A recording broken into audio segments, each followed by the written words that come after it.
my camera off. Wonderful. Thank you, Taylor. First of all, thank you everybody for joining us today. And welcome, Beverly. We're so excited to be able to chat with you today. Why don't you get started and tell us a little bit about your experience as a stage manager and kind of where you started and what brought you to now working on Hadestown? Sure. Thank you all for having me first, Sally. Thank you, Taylor. Let's see. How did I wind up in at March of 12th of 2020? Because that's where everything kind of stopped. So, thank you, Thomas. um, let's see. Back in the olden days of the 80s, I was a freshman in college at Howard University, and I was actually an acting major, and I moved well and was a belter. You could probably tell by how loud I speak. Um, getting out of high school, queen of musical theater, life was fantastic. Then we had the auditions for the spring musical, which was The Wiz, and that was being directed by the late great Lewis Johnson, who also did the choreography for The Wiz, the movie, and he was choreographing and directing. And so we went into the audition. I did okay because I discovered that I was not trained. So there you go, as a dancer, but I moved well. So it was fine. Fast forward couple days, you go up to the board and you look and you're all anxious. What part did I get? What munchkin number am I? And my name is not in that cast list. My name is on the bottom. Assistant stage manager. You all looking this way. Assistant stage manager, Beverly Jenkins. And I'm like, okay, no idea what that meant, but I knew it was backstage and I knew I was still involved, which was to me the most important thing that I didn't care if they said run a prop back and forth 50 times. I was a freshman and I was involved. Fast forward to that January when we come back from our winter break, and I am told to show up early, a few days early, because there was a production meeting. So I go to the production meeting. I sit down next to Leslie Gaskins, who was the production stage manager. And during that meeting, my life changed because that is where I found theater happened. And so for me, theater happened in that room when you're sitting there and you're talking about casting and costumes and the color of the backdrops and the set build and the lighting and the sound and the coverage. It was just life changing and amazing to me. Also, it just so happened that that's the next year, which would be my sophomore year, second year, um, Howard University College of Fine Arts was starting an undergraduate degree in arts administration. And so I was the first one to sign up for it. So I dropped the acting and went to arts administration. And fast forward, so that's college. Blah blah blah blah blah. Where I get to work on the Broadway on Five Guys Named Mo. I was the production assistant on that, and from there I just kept getting hired, and I kept meeting great people. Um, fast forward. My first production stage management job, I was always the assistant, either the first or the second on a musical. And then I also left the business for a little bit and went on and started managing musicians, which was great and fun. Have passport, will travel. And then I went back to Broadway and was the first assistant on Miss Saigon, the original. And then I got the phone call to for my first production stage management job, which was for Savion Glover's Bringing the Noise, Bringing the Funk, which I was taking over the show from my friend Gwen. And um, that led to more jobs and more work. And I got the phone call to go do Hadestown. I'm giving you the really, you don't want to hear about every single job I've ever had, but that is what happened. And that's how I got to where I am. That's so great. I have a similar, just I kind of fell into stage management as well. So I'm glad to hear that it's not just me. I didn't know I wanted to be a stage manager since I was. Didn't know, but sitting in that production meeting, you know that anyone who was an actor or who is an actor, you know that desperation, like I will not, I can't breathe unless I'm doing this. That kind of was me in that production meeting. I lost my breath and I was like, this is freaking fantastic. Why didn't I know that theater was happening behind these doors? Right. And I told my friends, I'm like, I love acting, I love performing for y'all, but this, I need to take care of y'all. And they were grateful that I took care of them. Yep. Yep. Yeah. You mentioned a lot about you have done PA work, you've done work with musicians and production stage managers and stage managing and kind of running the gamut of all of the roles that we can play as stage managers. What would you say is your favorite of those roles and why is it, if you have one? Outside of production stage management, or is it production Anything. stage Anything. management? Okay. Production Okay. stage management is my favorite. There are, I look at my life now and I'm like, could I be the assistant?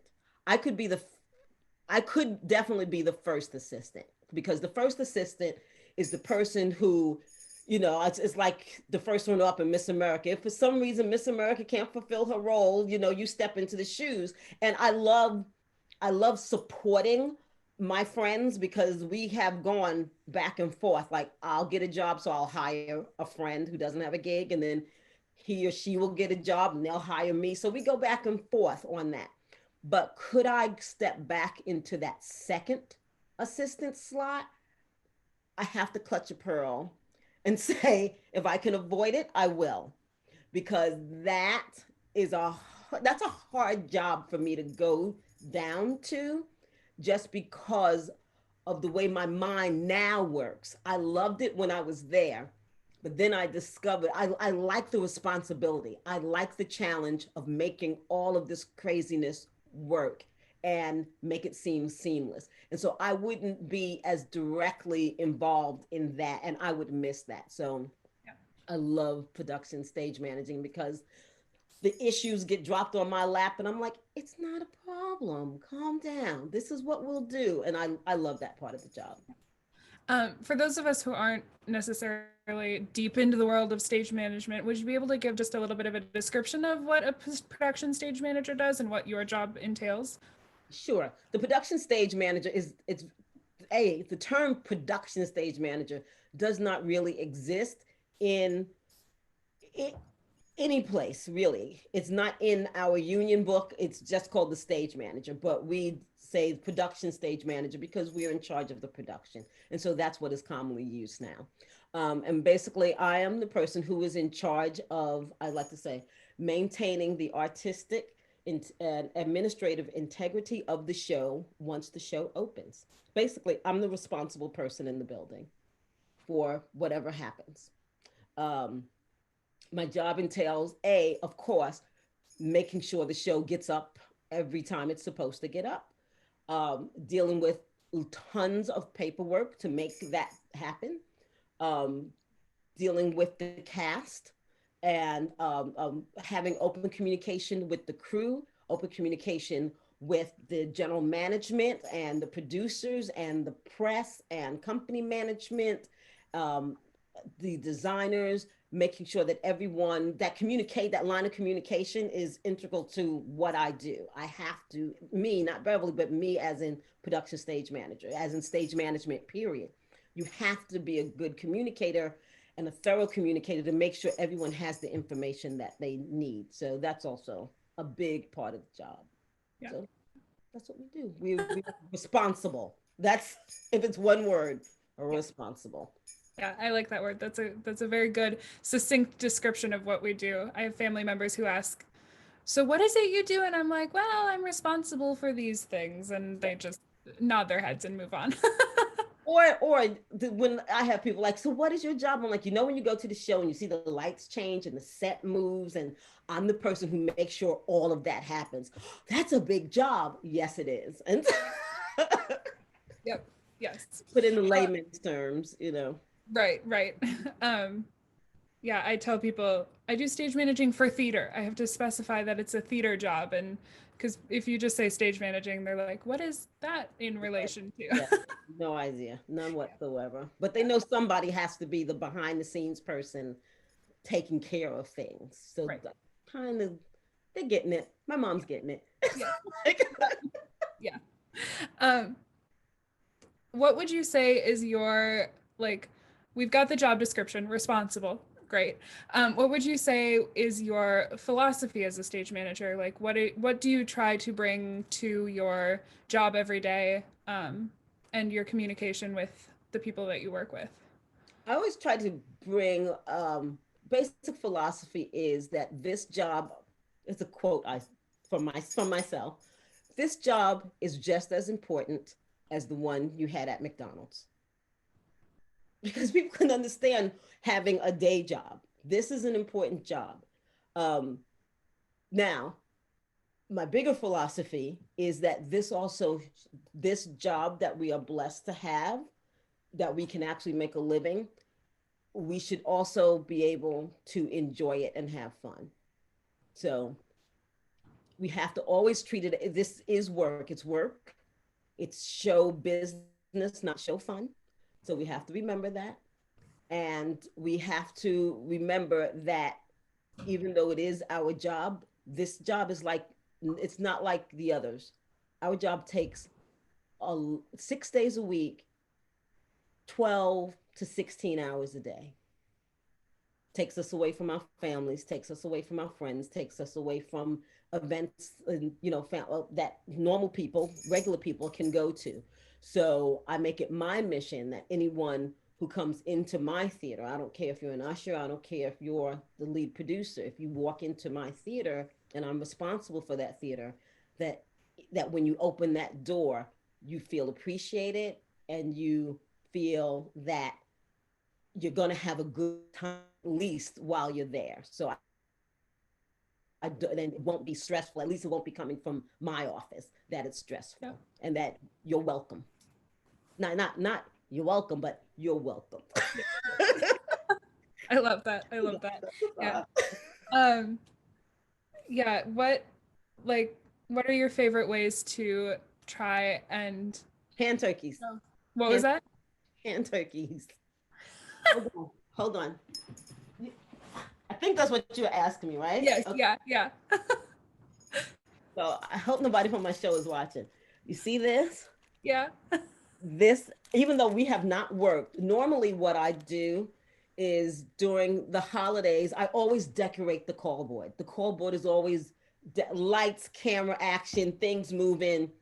Always decorate the call board because just to make people feel like this is fun. Let me put a little light in your life. So at Thanksgiving time, I always have like an arts and crafts table um, outside of my office, and we always do hand turkeys. Just like you did in kindergarten. And I have feathers and boogly eyes and glitter and Elmer's glue all over the place, and it's a competition to see who makes the best one, and you get a trophy at the end. And so during the holiday season, we have door decorating contests.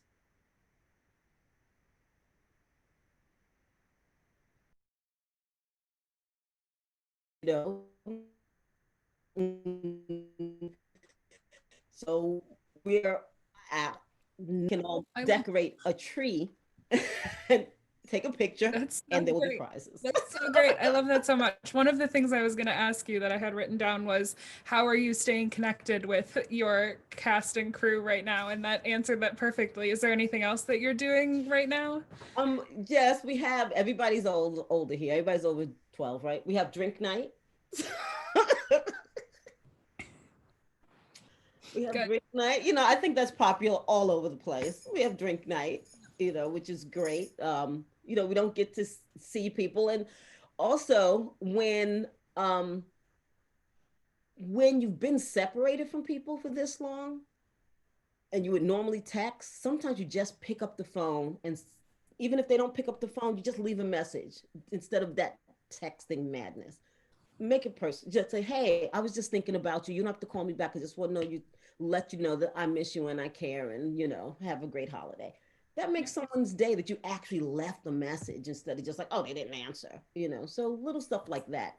It makes people know that we will be back together. And I am thinking about you. It wasn't just um the time that we spent inside those four walls of the theater, that you are part of my theater family, and theater family is important, and that's what we do as theater people. We make sure people know we care about the person, as opposed to I'm just using you for these couple hours on stage. Right, right. One of the things that I have learned as through my time as a stage manager is that line as stage managers we are required to do the business side of things, and the telling an actor you've been late 6 times, that can't happen anymore, you like that kind of like disciplinary stuff, but also like doing the hand turkeys and the more like the line between the personal and the professional can sometimes get a little blurry. How do you manage that as in those stage management It starts positions? from the beginning. It starts from the very beginning, from first phone call, when first email. I try to have my personality come through, but I'm always giving them information. I don't out of the box become too familiar with people, you know, because they have a job to do, I have a job to do. And I always deliver whatever the news is in the same temperament. I'm not a yeller. I do not accept being yelled at. I do not accept people yelling in my theater, because it's not necessary to communicate, to yell, or to get your point across. So, and it has to also be across the board. You cannot show favoritism. I'm not saying you can't have a favorite. Of course you can, but you have to treat your favorite the same way you would treat the person that you work with, you know? So, um, case in point, I was on a show, and my favorite was just not coming to work on time. But I did, and my favorite got the letters just like everyone else got the letters. And no one, I actually asked another castmate this. I said, do you feel like you're being, treated differently? They said, absolutely not. And because I wasn't treating anybody, and I don't treat anyone differently.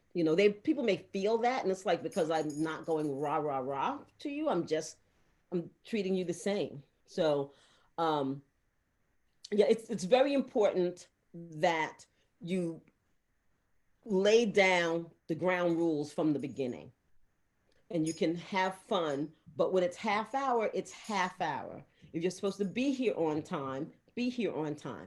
Whatever the rules are that you put down, I mean, you can still have fun within those guidelines. Yeah, yeah, that's good. Um, let's see. This kind of brings us back to what you've been doing in lockdown. I've been asking lots of people that I like meet new. Have you picked up any new hobbies or any new fun like knitting or sewing or painting or crafting or I have anything? not, I have not gone back to knitting Okay. yet, though my daughter, who I purchased knitting stuff for 3 years ago, has never touched it, said, I'm giving it back to you. I don't want to knit. And I'm like, okay, fine. So I might. Um, The opportunity is there should you the choose to. opportunity is there. I do not sew. I do not play an instrument. I have picked up shredding paper. I enjoy It's fun. that. I like that. I like I that. really do. I enjoy shredding Yeah. paper. Yeah. And I guess I haven't picked up anything new. What I need to pick up actually new is how to use these, all of this, Yeah. all of it. I need to learn how to use it all. I need to do a deep dive into every app there ever was, and scriptation and this. I need to do a deep dive in the file maker and all the little things. I need to do a deep dive into that. That's what I need to do. But what I have been doing actually is, I've moved into this house 20 years ago, and there are boxes from 20 years ago. So I've actually, this is the first time I've had real time off. You know, not as much. I didn't think I was going to have months or a year off, but I do. And so I've been doing my house. See, this is my new office. See, this used to be full to my eyeballs of kids' toys because I'm a hoarder. I am. I'm a hoarder, and my kids, my youngest is 17. He does not need that old piece of plastic battleship thing that he never played with anyway. Yeah. So yeah. That is my hobby. My hobby is fixing up my house. That's a good hobby. That's, you know, it's been fun to be able to do the things that you have no time for. Yeah, exactly. Yeah. Ask me how many books I've read since lockdown. Go ahead. How many books have you read since lockdown? 0. Ask me how many I've purchased. About 15. I'm the exact same way. One page. Not one page. I bought them. I'm going to read them off the holidays. There you go. There you go. I love that. I'm the same way. I have so many books I need to read on my shelf, but I just they look great, you know, right. But right. I haven't read them. It's the thought that counts, right? Yeah. One of my favorite questions to ask any stage manager that I meet, professional, otherwise, students, whatever, is could you tell us about a time that a show went sideways, either like technically an actor was out, or like some glitch in the system, and how you solved that, or like what the story behind that all was? Sure. Okay, so my first PSM job, as I said, was bringing the noise, bringing the funk. It was and that was major. Okay, so this is what had happened. A few days before, I don't know if anyone knows the show, but it's Savion Glover, a couple of his buddies tap, and they tap through history, and it's really exciting. They tap through Black history. There's a storyteller who was originated by Jeffrey Wright. He's on Westworld, so Jeffrey Wright. And Jeffrey was out of the show already. He had a replacement. So the new narrator was on a personal day because he had asked, could he have this day off? And we said yes. His understudy came in after him and said, I booked a commercial. I need to have this day off.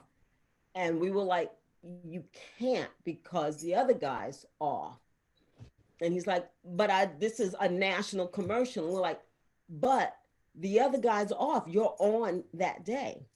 Guess who didn't come to work anyway? So I have no narrator person. I have no standby for my narrator because I'm calling him. He's like, I'm in DC. I'm not going to make it back. I'm like, so what do? You use what you have. The show had a lot of poetry in it. The show was about rhythm, and we happened to have I called in an additional stage manager because I'm like, I'm going to need an extra hand to make this work. So I just called him in. I'm like, I'll deal with management later. Management was not going to argue. I have to get your show up. So I called in an additional stage manager because I had to run around, and I asked one of the tap understudies, young man who was a tapper, one of the tappers, to do the part. Because he's been in understudy rehearsals. He basically knows what it is. And so he's like, yeah, be okay. I'll do that. I'll rock it. So we got creative. So there was a scene where he's like a reporter. So we gave him a clipboard and put the script on the clipboard. There's another scene where he may or may not have had a hat, but we gave him a hat and put the script on the hat. There was another scene where I gave him something else and he just put it in his pocket, and he went out there and did his own poetry stuff and everyone on stage they were grooving with it. And it just so happened that he was on stage with the woman who plays the singer.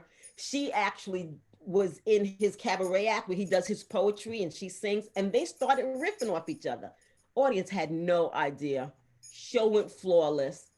What I forgot to tell you was that there was a vacation swing. A vacation swing is someone, when people go on vacation and they're gone for the week or two, we call someone in so we're not down. They don't have a regular job on the show, but they are here. They're sometimes employed. So I kept calling the vacation swing for that part, and he never picked up his phone. Mind you, this was in the late 90s. So he never picked where people left their phone places. After the show, which was successful, we went across the street to have an adult beverage. Who walks into the bar? Say it with me. Vacation swing. Oh. And I'm like, boo, we've been calling you all night. It's like, I left my phone at my mom's house. And I was just walking around the streets waiting for the show to finish. I was like, this was the day you were supposed to walk into the theater. So that's what you do. You think on your feet. The show is not going to not happen because I couldn't think. That is the worst thing. The show should never not happen because stage management made it not happen. Can I tell you another story? Yes, please. Okay. So it was January 30th. I think that's the date. I'm not sure. 2014. I think that's when it was. I was doing a play called Macanal. Mm-hmm. You know that play? Yep, I've yep. never heard of it until then. It's really good. Yeah. So I missed that one. I should have read it, But anyway, we were doing Macanal. The set was beautiful. This was at by the Roundabout Theater Company and their Broadway house, the American Airlines. Yes, yes, Ruth Kramer. So it was a set. I always say that, and I just never always. I need to buy myself a cube so people can see it. The set was a cube, and so it turned and turned and turned, and each side it would turn, and then the scene would be happening in the front, and then something in the back would be setting up, and then it would turn. It could go up and down. It was a beautiful set.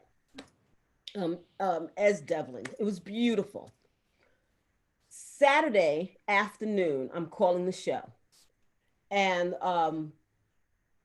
in one of the scenes, I hear clink.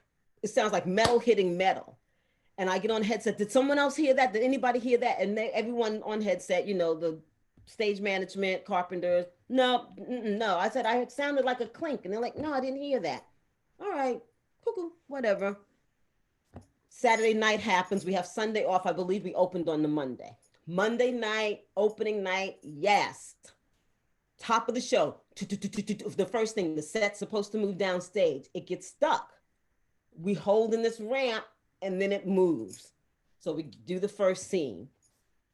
Scene turns to the second scene, turns, supposed to go to the third scene. Clunk. The clunk is what I heard. Not kink, clunk. Set is halfway turned.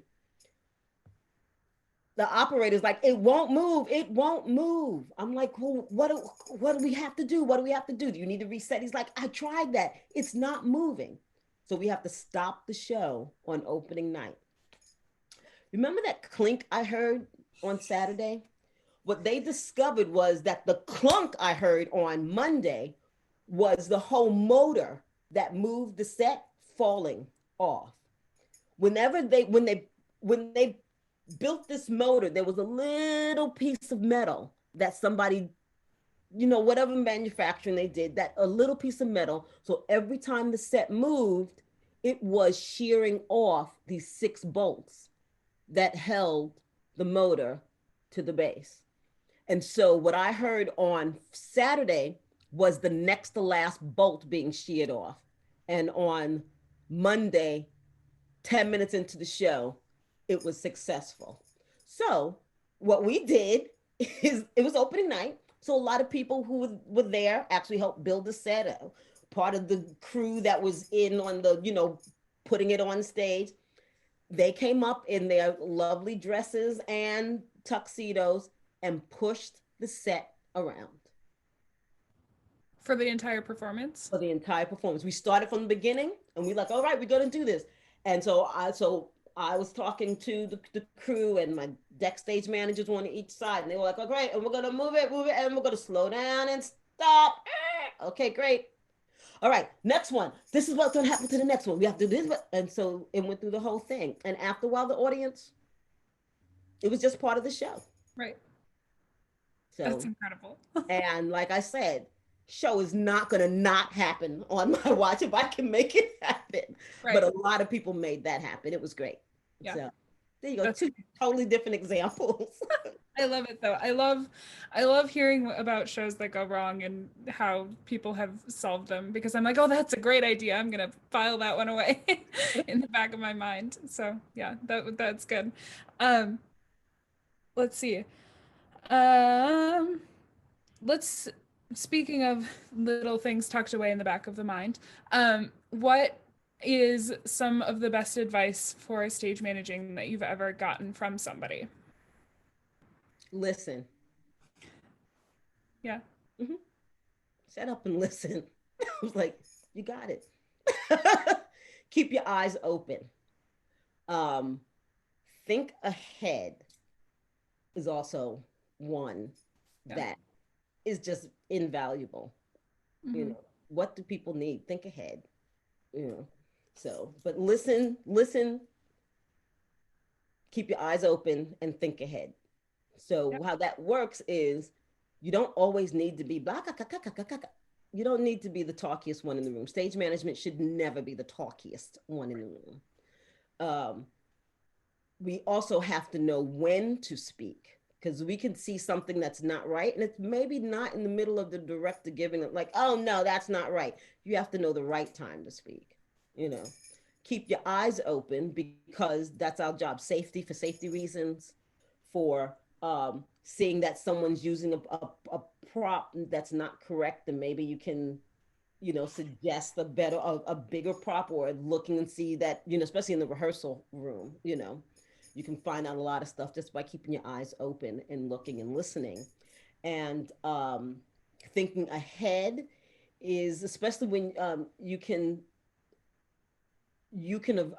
divert being in a challenge if you think ahead for things, or simple ways. I like to tell my pencil story is you think ahead, is like, I was I was assisting a stage manager who was just he was the PSM just for a little bit, because the other PSM was away, and he was the production supervisor, and he just coming in to take over for a couple of weeks. And he asked me, he says, I know you're full stage. Can you just sharpen some pencils for me? I need some sharp pencils. So I said, absolutely. So I took the pencils and I sharpened them and I put them in his cup, and life was good. When was the next time he had to ask me to sharpen pencils? Never. Because I understood he wanted sharpened pencils. So every day I would come in and sharpen every pencil on his desk and replace them with bigger pencils when they got smaller. But that also lets people know, oh, you're thinking, you see the need. And that person has hired me several times after that. So you just never know. So think ahead. Mm-hmm. Yep. It's always the little things. That's right, Alex. It's always the little things. You never For know. sure, for sure. Yeah. One thing we haven't talked a ton about is your work on Hadestown. And would you be willing to talk just a little bit specifically about that production and favorite parts of the job, favorite things, favorite stories, things Sure. like that? What you want to know? I I don't went to London to see it. That What was that? was I, I went to London because the story of Hadestown is where it started long before I got involved. And the big productions were at New York Theater Workshop down in the Village, and then it moved up to Canada, and that was a different, and each stage it took on a different life. And then it went to London at the National, and it was huge and beautiful. And that is the closest to the show I'm managing, but it's not. It's still not the same show. This. Um, excuse me.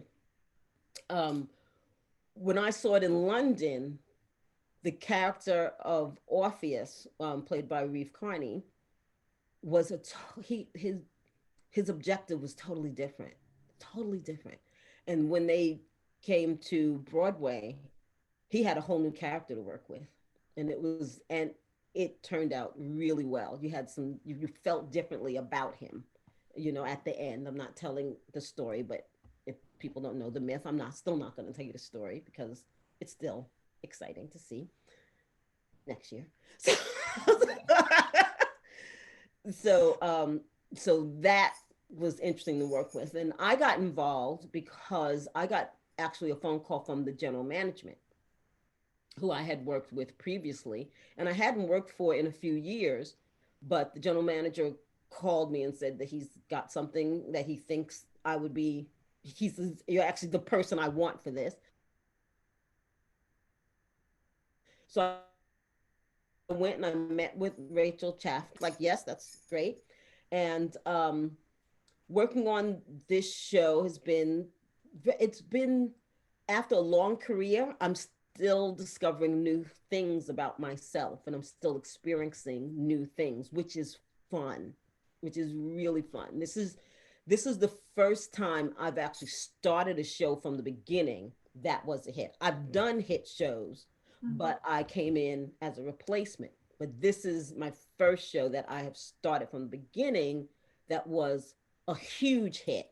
Bronx Tale was a hit, even though blah blah blah. It was a hit. We were selling tickets for a while, um, but this is a huge hit, and which has a following, and the cosplay and all of that goes with that is totally different.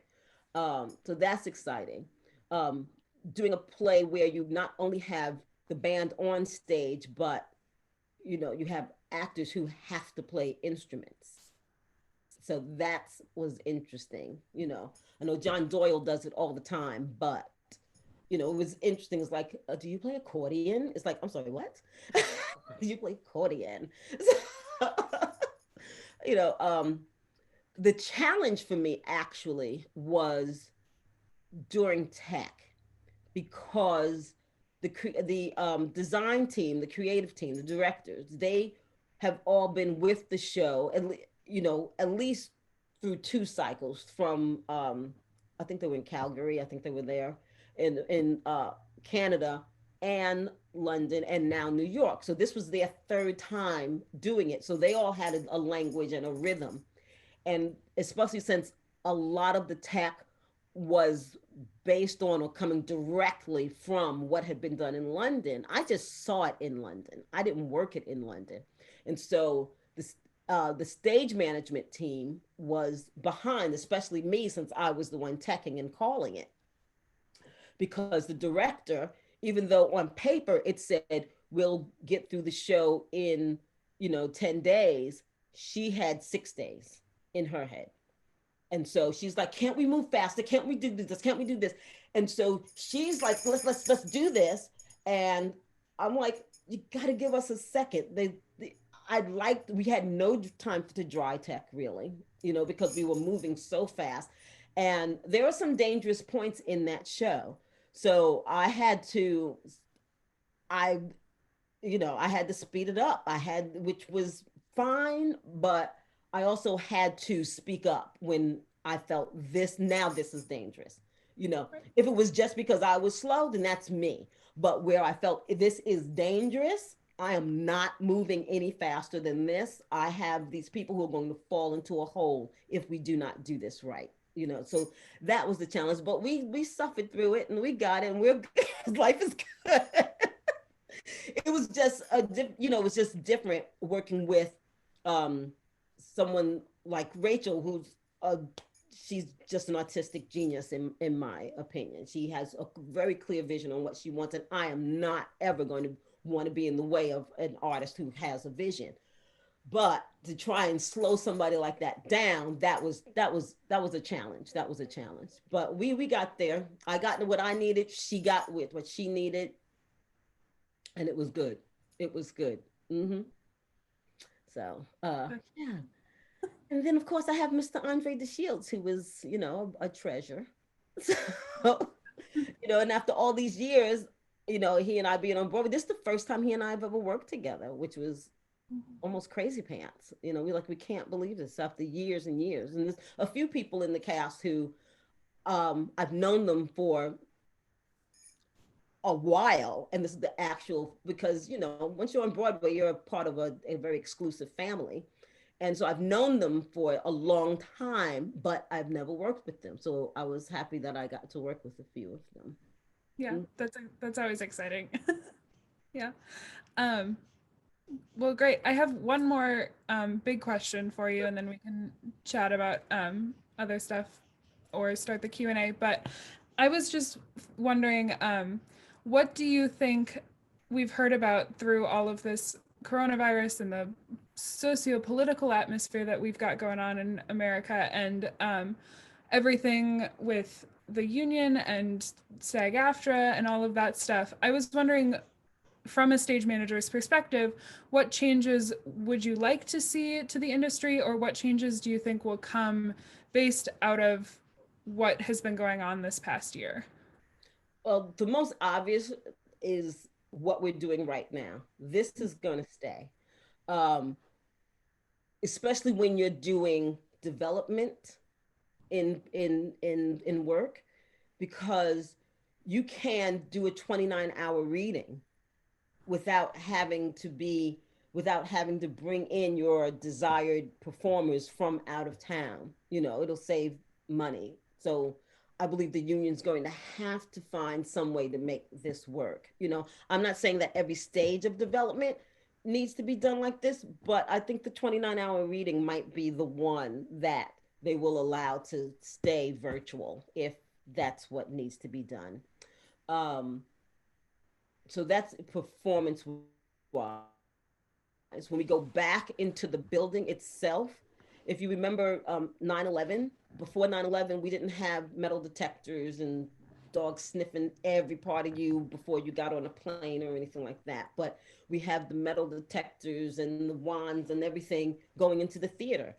So there's going to be some type of, virus detection, temperature taking, some mask wearing. There's going to be something, especially when we first get back, because we have to let the audience, there's no reason to go back if there's no audience. So we have to let the audience know that we are taking precautions. We are doing everything we can to make your time here, your 2.5 hours here, be safe. And so we'll have, there'll definitely be new audience protocols, and there'll be new protocols backstage. We have, on stage you have your choreography. Backstage, you have your choreography on. Well, I need to be here. I need to make this crossover, so you have to stand here at this point. But now back in the dressing room towers, well, someone is supposed to go up the steps right now, so you have to stand to the side and wait for them to go. Then it's your turn to go. I'm sure that there'll be some of that. Call boards, I believe, will be different. There'll be less of the sharing of the pencil. There'll be more, electronic sign-ins, and we just might do away with it and have an electronic call board. Yeah. A big monitor or something like that. You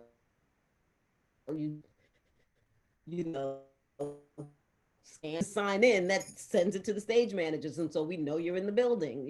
So Right. so that stuff I believe is going to change, and it's not all bad actually. I mean, it's going to be 2021. So let's, the Jetsons said we'd be much further along than this. So, so, Yeah. so we'll do that. And then also what I'm looking forward to is, right now that we are in this post George Floyd time, post Breonna Taylor, post Ahmaud Arbery, post, and I could just go on and on and on, Jacob Blake, I can go on and on and on, and reach further and further back, because it started a long time ago, um, and people are looking at, if we were not in COVID times, we would not be having this part of this conversation right now, Yep. because people were home. They are able to look, they had nothing else to do but watch TV, and they could see it, and they were like, what is happening? And so in our business, people have time to look at I always call it the Zoom, the Broadway briefing pictures. Like, look, we had a Zoom last night for our business office, for our design team, for our casting office, and everybody is not looking like me. You know, and so they had to take a look at that, and then they had to think, what kind of outreach am I doing? What am I doing? Because if I'm not going to do any outreach, if I'm just going to go and, well, I just see white people, so I'm just choosing. They're not thinking like that, but you have to think like that. You have to. You have to.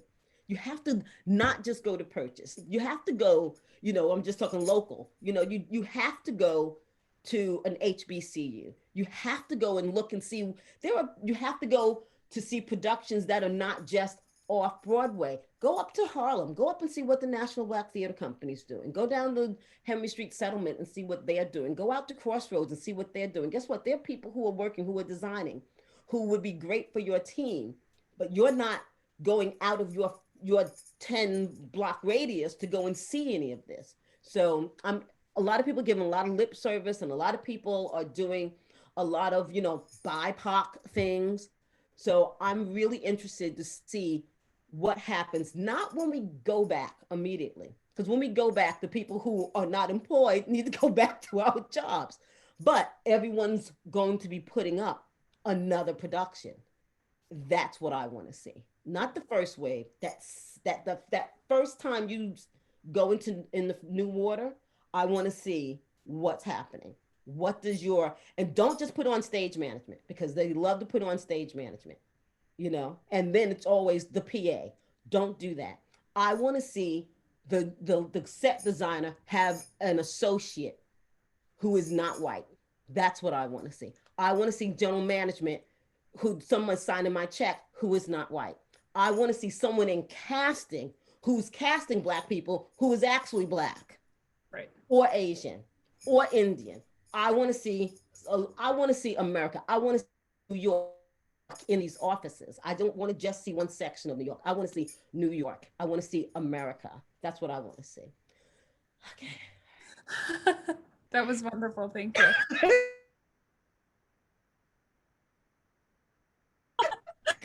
And then I guess to finish it off, outside of what we were just discussing and the things you're looking forward to in that regard of new works and new people in the industry, what are you most excited for stepping back into that theater, into the building again, to know that you're working I on was thinking about this the other day, and of course, and it's not, the flippant thing to say is like Thursday when I get my paycheck, but it's really, I think I'm really looking forward to the audiences and how they react to the show, because that's how we live. I'm looking forward to that. I'm looking forward to delivering the product that I'm so proud of back to these people who have spent their hard-earned money to come and spend some time, who volunteered to come and sit down in these seats that they paid for, to come and watch and get an experience. That's what I'm looking forward to. You can't, I keep trying to watch, performances on, it's not the same. And I'm sorry if there's any actors up here. I know you all are better actors than what I'm seeing. Some of these things, I'm like, I know she's a better actress than that. You know what I mean? It's just not, because you just need to have that energy, even if it's in the same room, 10 feet apart, that you're in the same room and you can do that energy. So I'm looking forward to that. I'm looking forward to energy. Yes. Yeah. I was thinking about, like, what is it going to feel like to sit in a theater again, either backstage or in the audience. And I think everybody's going to be emotional wrecks, because we just have had this Yeah, I was looking at what Dana just wrote. Yes, Dana. integral part of our lives that has been unexpectedly taken away, and I'm just so excited to get back. Mm-hmm. Yeah. So Yeah. yeah, Someday. Someday it's coming. It's coming. It just seems we all were just taken by surprise. We all, especially here in New York, because this is where the first wave was, and it was, the first big wave, and it's like, oh, okay, 4 weeks. wow, okay, bye. Yeah. See you in 4 weeks. Bye, everybody. And it was like 7. Okay, we can do 7. Oh, so you mean 7 months? Like, that's where yeah, and it's like, oh, okay. And Yep. I can't go to the beach? No? Okay. I have to sit in my house and look at the books that I'm not reading. I'm not reading. Okay. Yeah. Well, that is all the questions I had. I think Taylor was planning on leading the Q&A session, but thank you so much Absolutely. for Peace having out. this discussion. I'm excited to hear the Q&A questions, but I don't know if where Taylor is, but I'm here for the sake of recording. I'm going to leave my camera off and just be a voice. sounds good. So we have quite a few questions, actually. I'm going to go back to the beginning of them. John would like to know, have you had any work in the industry since March? And if so, what was it? In the industry itself, yes, I have. I am part of developing a new workshop for Kathleen Marshall. And so I've been working on that with her. So I've worked a few weeks with her doing that. Outside of that, I've been um, work wise, I've been teaching, which was new for me this year. So I've been teaching. Um, and yeah, that's what I've been doing, and shredding paper. So that's what I did, and that's what a lot of my friends are doing. Actually, there's, like I said before, there's people are taking advantage of um, people being available. And so they're able to get the actors that they really wanted for said project. And so they're doing all these virtual development works, the 29 hours, the 2 week, 60-hour one. So, which is very popular. And, we don't have to leave our houses. So it's fun. Yep. Thank you, John. All right. Next, Tommy would like to know if a student has aims for becoming a stage manager in New York, particularly on Broadway, what can they do in school to best prepare for that transition? Is it academics, networking, a mix, other, etc.? Get as much experience at everything that you can. I always say work, work, work, work, work. Um, Academically, if you're in a college situation, learn from anybody that's trying to teach you. Learn, learn, learn, learn, learn. You can learn something from everybody. Even the person you think doesn't know something knows something and has something to share. Um, I would also say if you have to take an elective, I would also always say take a that's not in your major, take a psychology class, learn something about people, because that's going to do nothing but help you to deal with people in our business. Um, yes, that's what I would say. That's what I would say. And networking, about getting a job, it is about networking. It's totally about networking, because it's about, we're in a business of who do you know, and it's not who do you know, it's like who do you know who can get you to the next stage. I got my first job, my PA job, because I knew from the state of Colorado, I knew the she was the receptionist at the general manager's office, and she knew that they were specifically looking for Black stage managers for this new project they were doing. And so she bugged me until I sent in my resume. But it doesn't, you don't have to know the top person, but if you know somebody, you never know how you're going to get your in. And so that's how I got my in, through the then receptionist. Now she's a big hoity-toity general manager, but she was the receptionist then.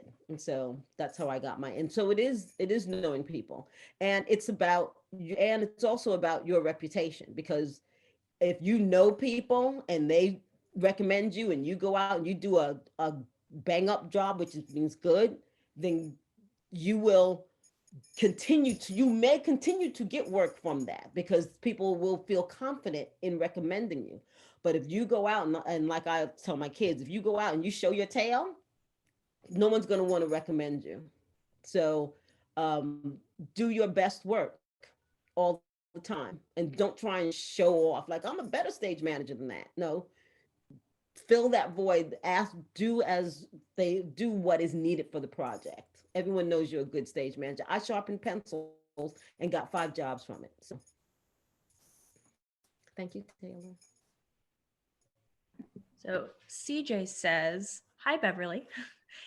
How do you monitor and help with the company's mental health, both on a personal and overall level?" I always try. I can't say I monitor it because that's a big job that's I'm not qualified to do. But I always have an open door policy. I want my company to trust that they can come into my door, into my room, they can close that door and we can have a conversation, and that they will not be judged, and I will offer them whatever help, whatever assistance that they may need. Sometimes it's just the stress. I have someone in my cast who is a mom, and her she's in New York and her child is in Canada, and her child was coming down to visit, and she just needed to know, because it's stressful. You're being set, you're away from your child. She wanted to know, could my child sit in on rehearsal? I'm just so stressed. I don't know what to do. And I'm like, it's not that. Yes, we do what we can, or be honest and say, no, that's not right, but let's try and find something for him to do while you're doing this. If I see someone is in need, I will go and ask, are you okay? Is there anything I can do? No. And then I just say, my door's always open. So just always don't break the trust with them, and let them know that you care about the person. That's even the person that's not just what they're doing on stage, but you care. Let them know you care about the person and really care. And if you don't, then send your assistant who does. I'm just telling the truth. This is a good segue to the next question. Something about motherhood. Mary would like to know, how did you balance motherhood and all of your responsibilities when your kids were young? I never stopped working. That was the key, because I also had when I had my first, I was a single mom, and my older sister and I lived together. So she worked during the day. She worked early mornings, and I worked afternoons, nights. So we tag teamed with my oldest. I also had, like Hillary says, it takes a village. I also had great, great, great neighbors. Um, and I also would bring said child to the theater sometimes in a little bucket, because when I started my first PSM job, I was 2.5 months a mom. He was 2.5 months old, and I would put him in his bucket and stick him under the desk. I'm going to segue a little bit, and then I'm going to get it back. Also on that show, I had a lot of young fathers who would call and say, yo, B, I can't come in. I got to watch the baby today. I'm like, no, you come in and you bring the baby. And I had full on babysitting in my theater. You cannot do that every place. Not every producer is going to allow you to bring uninsured children into the theater.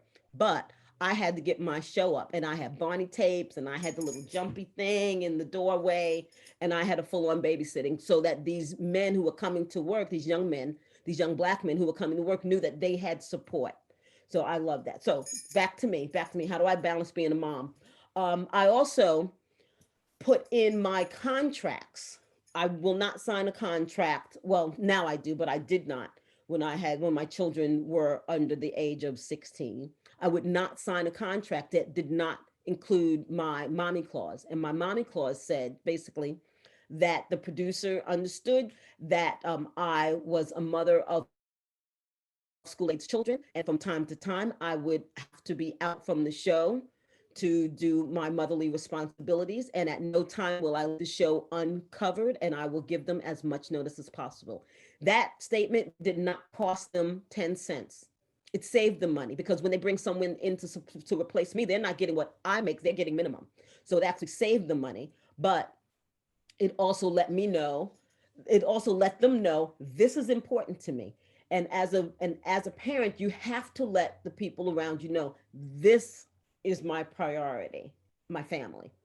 And you are my job, which is another priority. And they will work together. So don't be afraid to say I am a parent, because there are lots of people who are parents.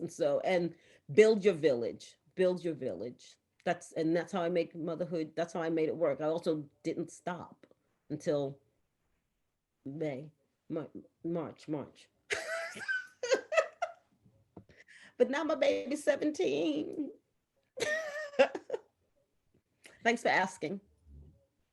All right, the next question, Alex would like to know, are there skills that you find yourself lacking that you make up for in building the other members of your stage management team? That's the best way to build a team. The best way to build a team is to know what you're lacking and make sure it's in someone else. So someone under the age of 30 or who's tech savvy will always have a job with me because I know a lot of stuff, but I may not know that new program that just got put out last week that everybody wants to use. I may not be the best Slack user or something like that. Someone else might be.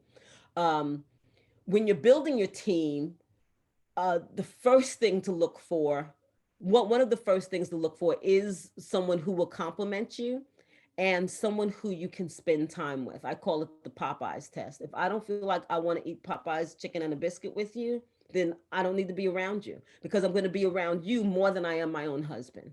So you need people around you who have your back, who aren't trying to get your job. That's obvious. And people who can round off the team.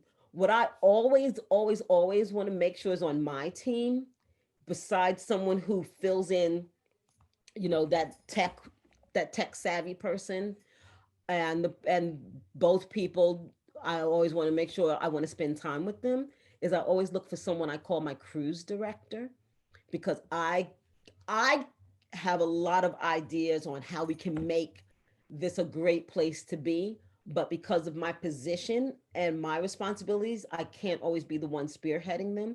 So I'm looking for my cruise director when I say, hey, we need to have a potluck. It's somebody's birthday. Let's go bowling tonight. In a couple of weeks, let's see who wants to go. That's someone, my cruise director on my team is more than willing to spearhead those type of things. So that's what I'm looking for on my team. So always look for somebody who can just make the team rich. All right, next question. Back to some of the things you guys were talking about earlier, Tori would like to know, how do you think college stage management programs should approach diversity and the other topics you were talking about earlier? They should do the same. They should go out and, just like they should make sure, okay, I'm not a recruiter. I'm not a college recruiter, but I remember college because I'm going through it right now. There's a lot of stuff that comes in the mail. There's a lot of stuff that gets hung up at schools. These colleges need to make sure that their direct mails, that their flyers, their information gets to the schools that have, that aren't just white schools. Make sure if someone has to investigate, sometimes I don't know whose mailing list they come off of, but it just needs to, they I don't even know, do they even have these performance what college fairs and stuff now? You need to go to the, need to do outreach, to go send somebody who's there to the school and say, we have a scholarship for you. Apply to us. I don't know how much your tuition is or anything like that, but it might just, someone might not think that it's for them because they just don't see a way that they can pay for it. We need to make it possible. Like, yes, you apply, you get the good grades, you tell us you want to come here, you prove that you're a student that really will benefit from our program, and we will work with you to make it possible. So That's a ramble, but that's what I feel. All right. So Kimberly would like to ask, how do you enforce safety when a director asks for something safe, unsafe, or questionable for the sake of art? No, you go over, you get up from your seat, you go over, and you have a conversation. Do not rock the mic. Do not start a fight with your director this way. The first thing you have to do is listen to what the director is asking. Second thing, you say, give me a minute to see if this is possible. Third thing, you go and you talk to the crew and whoever is involved, make sure the actor feels safe, see if this can happen. If it cannot happen then, but it can happen a different way, relay that to the director. There are lots of things that you can do before you say no, it can't, before you rule it out. But you have to not just say no and you can't jump in like, okay, we're going to do it. You have to make sure that it can be done safely. So a director is asking that a case in point, a director's asking like, oh, we need so-and-so to be flown.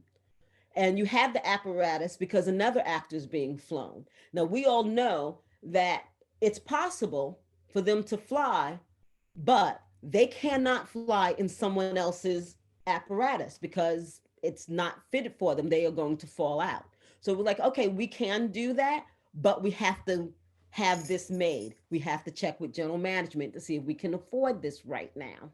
So there's lots of other things that come into play before you, as the stage manager, say no.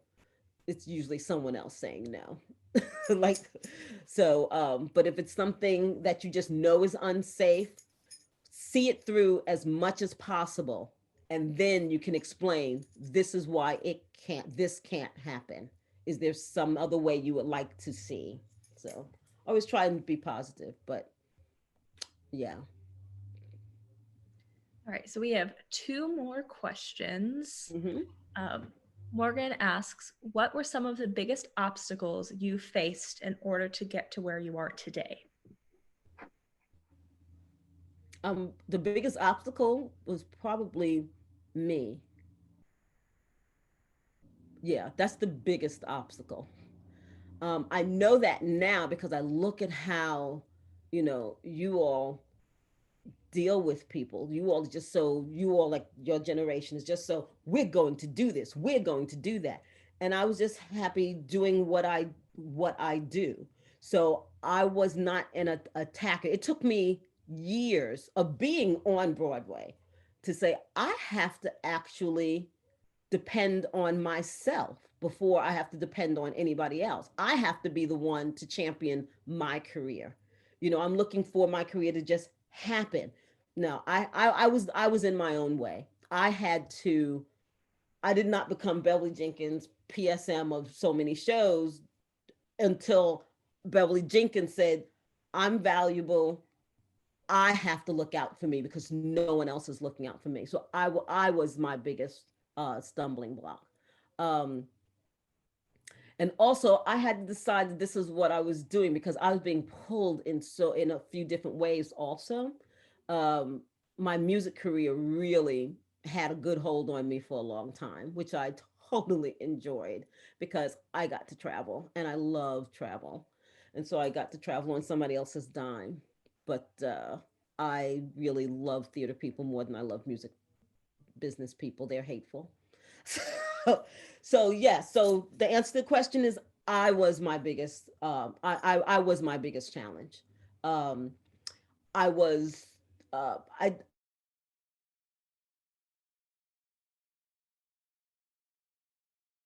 out of the door. My brownness is actually what got me in the door, and my work ethic kept me there. So I don't know why in every sentence with so, but there you go. Sorry. So the last question for tonight, Ashley would like to know, what has surprised you the most about working on Broadway? Oh, Oh, that's a good question. Why you gotta ask me that, Ashley? So, what has surprised me the most? I met a husband. I didn't I didn't think I was gonna have a husband. I met a husband. That surprised me. But that's not what you're asking me. But I'm gonna say that. Let's see. What surprised me the most is how small the community really is. It's really small, um, which is good, which means that you can pick up the phone. Like I cannot know a stage manager on another show, but because I'm on a show and they're on a show and I need to ask a question or just want to have dinner, I can pick up the phone, say, hey, hi, this is Beverly over at Hadestown. Hey, this is Matt. Hey, Matt, how you doing? Y'all want to go to dinner between shows? My team and your team. Yes, great. Let's do it. Because we're a community and it's a small community.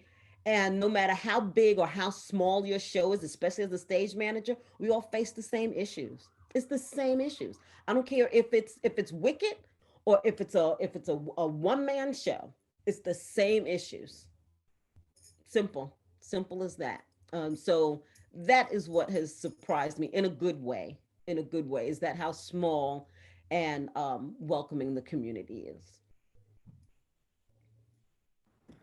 Great. Well, I Any, think that was our last question for tonight. Thank you so much, Beverly, for coming in and speaking with us. This has been absolutely wonderful. I know I've loved it. But thank you, everybody, for joining us. Thank you for coming in. thank you, And everyone. have a great night, everybody. Thank you. Thank you, Nikki. Thank you, Samantha. Thank you, Thomas. Thank you, Rachel. Thank you, Morgan. Thank you, Dana. Thank you, CJ. Thank you, Tori. Okay. Judith. Thank you. Thank you, Jessica. All right. Thank you. Bye. Taylor, would you like us to stay and hang out, or? Nope, you're good to go. Thank you so much, Sally. Sounds good. Have a good night. Bye-bye. I'll see you soon.